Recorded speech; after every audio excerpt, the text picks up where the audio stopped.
The Christian fundamentalist states that they have science that shows how the Grand Canyon was formed does indeed prove the Great Flood myth. Well, before I go running off to reconvert this second, let's investigate this claim, and stay tuned and we'll see if I'm headed to the baptismal waters.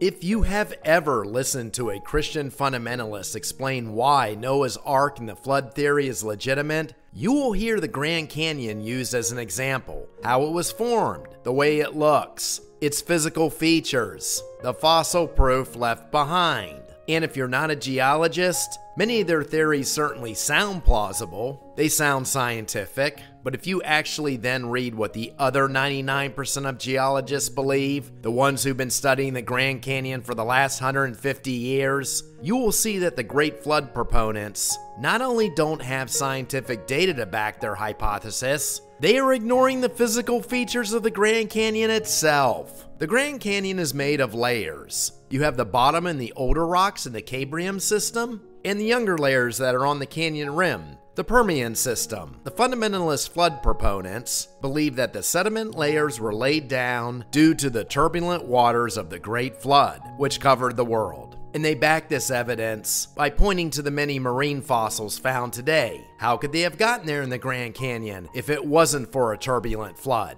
And this is completely debunked by a basic understanding of ocean and continental plate movement. According to geologists who actually live in reality, the continental plates move continuously in a lateral and vertical direction. The internal forces can stretch a continental crust until it actually sinks below sea level. Death Valley comes to mind as an example, as well as the Dead Sea. In many places, sediment continues to deposit on this continental crust below sea level. We only have examples of this, well, just about everywhere, including all the continental plates surrounding the Atlantic Ocean, the Gulf of Mexico, the North Sea, and the South China Sea. And according to the geologists, as these continental plates converge, sea deposits are lifted up, which explains why you have marine fossils in areas that are not in the sea today. And it's also conclusive among geologists that none of the sedimentary layers in the Grand Canyon resemble deep ocean deposits. And something else that the evangelical flood geologists get wrong is when they conclude that layers cover the entire continents. Layers overlap each other all the time. And when flood geologists like Ken Ham say that billions of dead things are buried into the ground by tsunami-like floodwaters, he is completely and ignorantly wrong. The fossils that we find in the Grand Canyon are found in association with other fossils from coherent ecosystems. In other words, fossils that match the time period that the geologists think. All the living things in that time were not just swept away and violently mixed together due to this tsunami-like flood that they hypothesize about. For instance, they state there's not a single mammal, bird, dinosaur, or flowering plant fossil that's found in any of the older rocks of the Grand Canyon, but are abundant in the younger layers like the Grand Staircase that enters the park. Then the fundamentalist flooders conclude that delicate fossils are evidence of a rapid burial at sea, but broken fossils are evidence of a violent upheaval. You're completely contradicting yourself, evangelical. Because if it was violent, all the delicate fossils would be broken. The geologists clearly state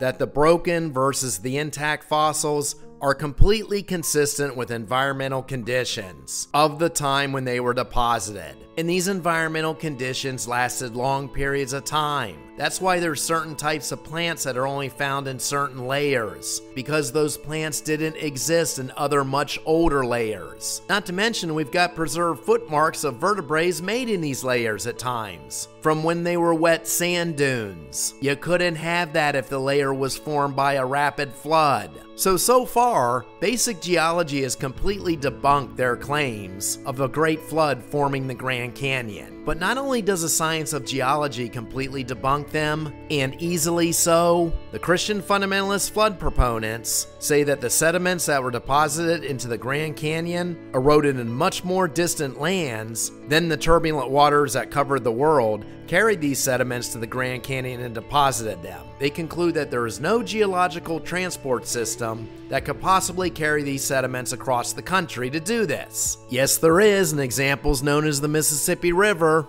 which carries sediments coming from the eastern portion of the Rockies to the western portion of the Appalachians, and carries these sediments eventually all the way down to the Gulf of Mexico. So that proclamation, evangelical, is a complete and total lie. But you not only don't have science backing your claims, you're lying about the physical characteristics of the Grand Canyon to attempt to prove your claims as well of the Great Flood myth. The proponents of the Great Flood myth state that these layers of the Grand Canyon are flat and have absolutely no signs of erosion to them. That's simply not true. It's not flat. Those layers have bumps and grooves and knife edges. Gravel to boulder-sized fragments of underlying rock are embedded, showing signs of erosion all over the place. Examples will be the Temple Butte Formation, and they are not completely flat. Another lie told by fundamentalist organizations like the Institute for Creation Research. These layers are tilted, folded, faulted. The Colorado Plateau is broken in several prominent faults. The K-Bob monocline is an immensely broad downward bend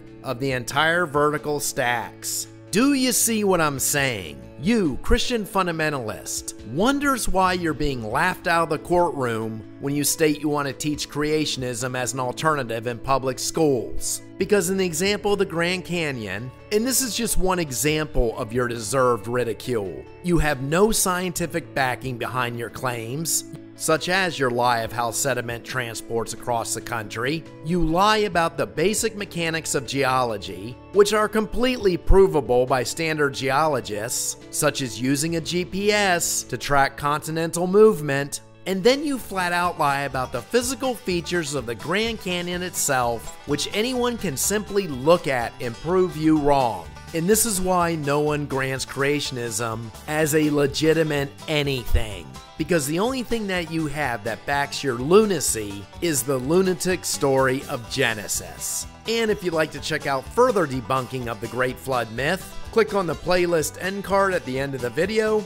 And while you're clicking around, check out my novel The Second Fall, an offbeat apocalypse of what I think it would be like if Christ ever returned, sure to offend the fundamentalist. And I will see you next time when we once again take that sword of reason and reality and shove it right through the heart of ignorance.